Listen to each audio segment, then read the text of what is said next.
Como todos los viernes, las 10 en 10. Sí, las 10 noticias más importantes de esta semana en solo 10 minutos. Para que de manera rápida y sencilla estés enterado de lo más importante. De una semana muy compleja, terrible en muchos sentidos, que va a tener impacto en muchas cosas que van a suceder en las siguientes semanas y meses. Vas a ver, nos vamos a acordar mucho tiempo de esta semana. Por eso, acompáñame a ver las 10 en 10 minutos. La 1. Más corrupción en el IMSS. Gracias a una primera plana del Reforma de esta semana, nos enteramos de que el IMSS otorgó 4 jugosos contratos por más de 1,100 millones de pesos en asignaciones directas y simulación de licitaciones para favorecer a una empresa turbia, con domicilios fantasma y cuestionada por la Auditoría Superior de la Federación. Se trata del grupo PM Soluciones y PM Soluciones, que no figuran en el Registro Público de Comercio y que en diversos contratos ha otorgado direcciones falsas distintas, en las que no se encuentra ninguna actividad relacionada con la empresa. Un informe de Mexicanos contra la Corrupción y la Impunidad sobre los contratos del sector público detectó que el IMSS es una de las dependencias que más otorga contratos por asignación directa a empresas de nueva creación o con domicilios fantasma. El instituto gastó 45% de su presupuesto en compras mayoritariamente sin competencia, lo que equivale a más de 70,000 millones de pesos. Vaya cochinero que es el IMSS. La 2. López, amor y odio con el federalismo. Cuando era jefe de gobierno entre el 2000 y el 2006, López era el federalista más exigente y recalcitrante de México. Exigía absoluta independencia en el ejercicio de sus funciones como jefe de gobierno de la Ciudad de México. Afirmaba en todos los foros que podía que solo si se eliminaba el centralismo histórico de México se podía vivir en una democracia. Era el primer federalista de la nación. Hoy se trata del primer centralista de la nación. Por ejemplo, con el tema de los libros de texto gratuito. Varios gobernadores de oposición que tienen como función y facultad la administración de la educación pública de sus gobernados decidieron no repartir los infames libros de texto gratuito que están llenos de errores y licuados ideológicos. Gracias a una nota de Animal Político, nos enteramos de que el ministro Luis María Aguilar, de la Suprema Corte de Justicia, ordenó suspender por ahora la distribución de libros de texto gratuitos de la SEP en Chihuahua, al admitir una controversia constitucional promovida por el gobierno de ese estado. ¿Cómo reaccionó el primer centralista de la nación? Cito a López en su mañanera. Una autoridad local consideró que actuando de manera irresponsable con fines politiqueros y además mostrando su conservadurismo extremo, presentó una controversia en la Corte y un ministro deshonesto, que creo que se llama Luis María Aguilar, que me consta que es deshonesto y muy conservador y muy adversario a nuestro movimiento, resolvió que no se distribuyan los libros de texto en Chihuahua. Eso declaró López durante su conferencia mañanera. Es decir, para el primer centralista de la nación, pelear por la vía institucional, por la independencia de las facultades de un Estado, es politiquería y conservadurismo. Vaya transformación de federalista recalcitrante a centralista conservador en unos cuantos años. La 3. Las autoridades no tienen libertad de expresión. Haciendo gala de toda su ignorancia y todo su servilismo, gobernadores del oficialismo salieron en un comunicado a defender al pobre e indefenso titular del Poder Ejecutivo, jefe de las Fuerzas Armadas y administrador de los recursos públicos de México, porque no lo dejan hablar. Cito el comunicado.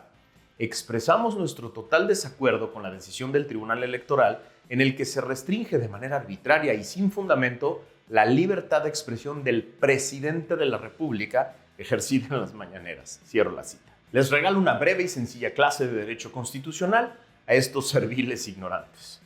Andrés López, como persona, cuando no ejerce el cargo de presidente de la República, tiene los mismos derechos humanos que el resto de nosotros, establecidos en la Constitución y en los tratados internacionales. Ahora, Andrés López, cuando ejerce el cargo de presidente de la República, titular del Poder Ejecutivo desde la infame mañanera, como autoridad, tiene funciones, facultades y obligaciones que generan responsabilidades. Es decir, cuando la autoridad llamada presidente de la República, como cualquier otra, actúa, solo puede hacerlo con base en las funciones y facultades que le otorgan la Constitución y las leyes.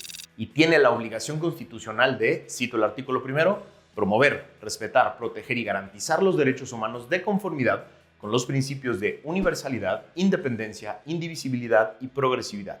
Eso dice el artículo 1 de la Constitución. De nada por la clase de constitucional. La 4. Pemex mintió. Sí había conflicto de interés por la casa gris de Junior López.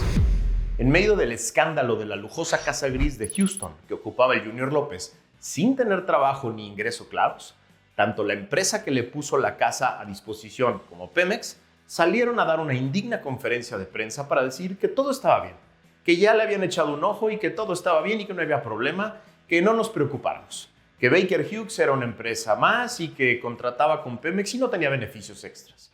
Mintieron.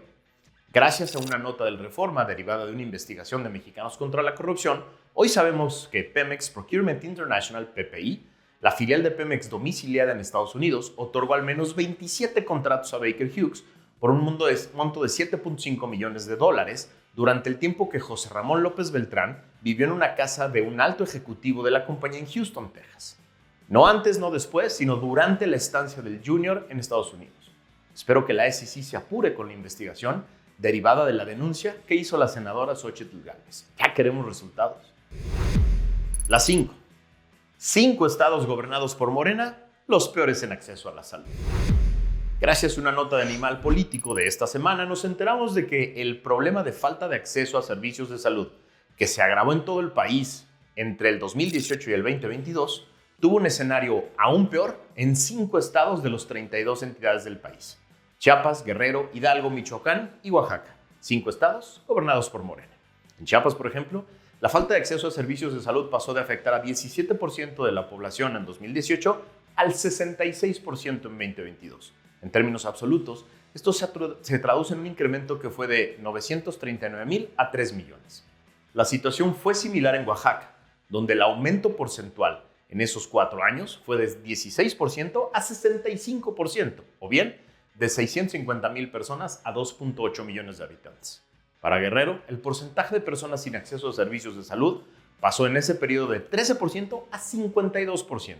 Esto equivale a un alza de 428,000 a 1.9 millones de personas. A nivel nacional, Chiapas, Guerrero y Oaxaca ocupan además los 3 primeros lugares entre las entidades con más habitantes en condición de pobreza, de acuerdo con la medición de Coneval. En Chiapas el porcentaje de población pobre es de 67%, en Guerrero 60%, en Oaxaca 58%. La media del país es 36%. Es decir, Morena abandona a los que prometió defender. La 6. Cobertura desigual en medios de comunicación masiva.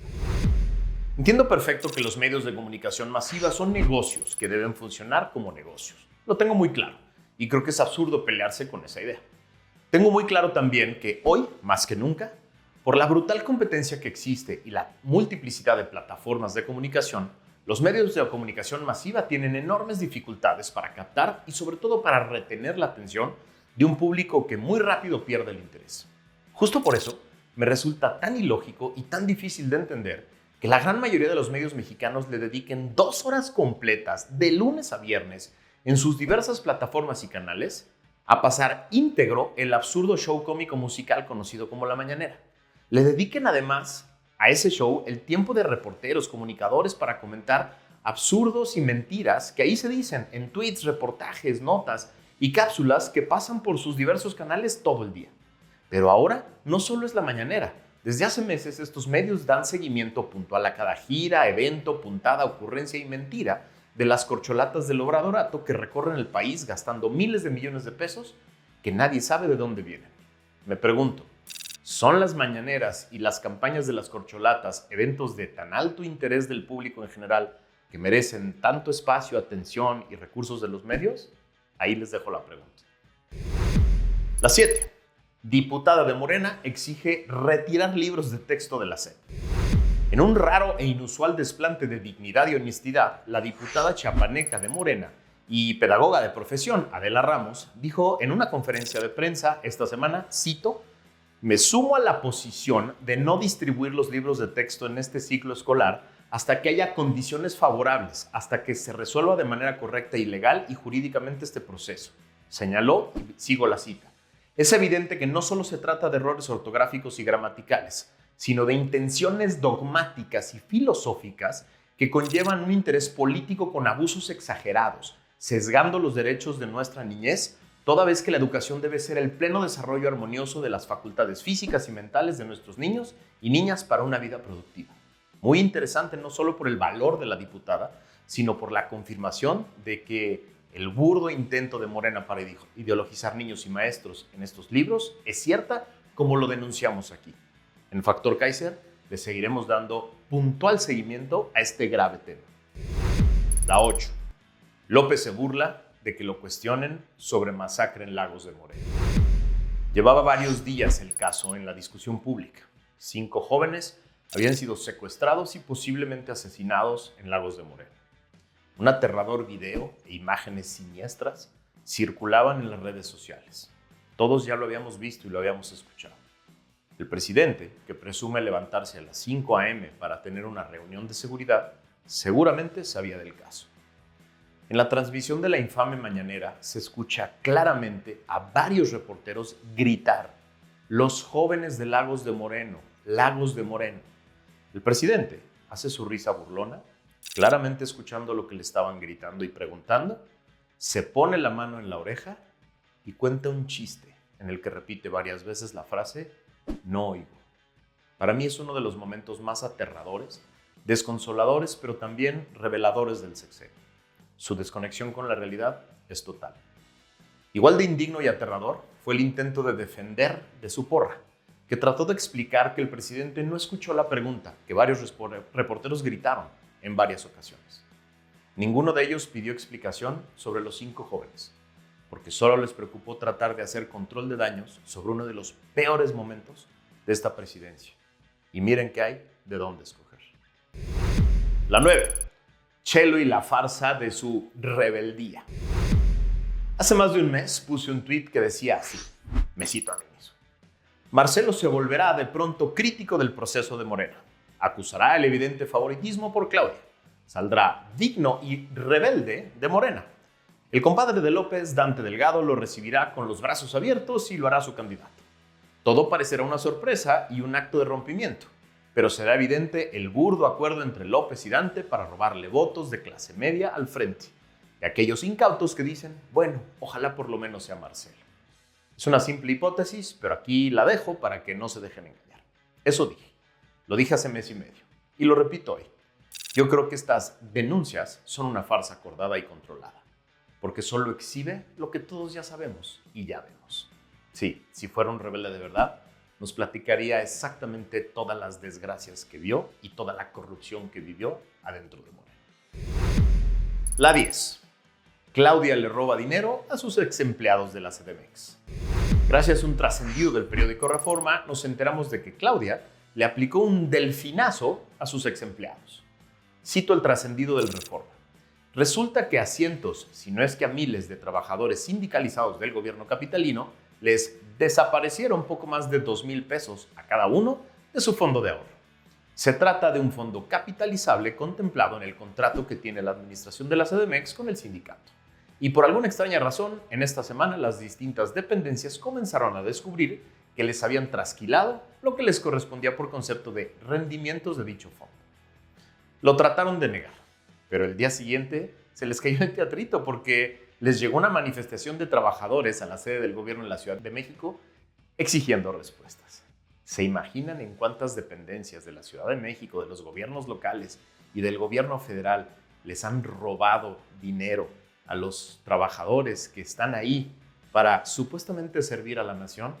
Deben ser miles de millones. Ojalá se atrevieran a denunciar. Estas son las 10 noticias más importantes de esta semana que, como les dije al principio, seguro van a impactar en el futuro muy cercano de este país. Nos vamos a acordar de esta semana. Gracias por haberme acompañado. Nos vemos la que sigue.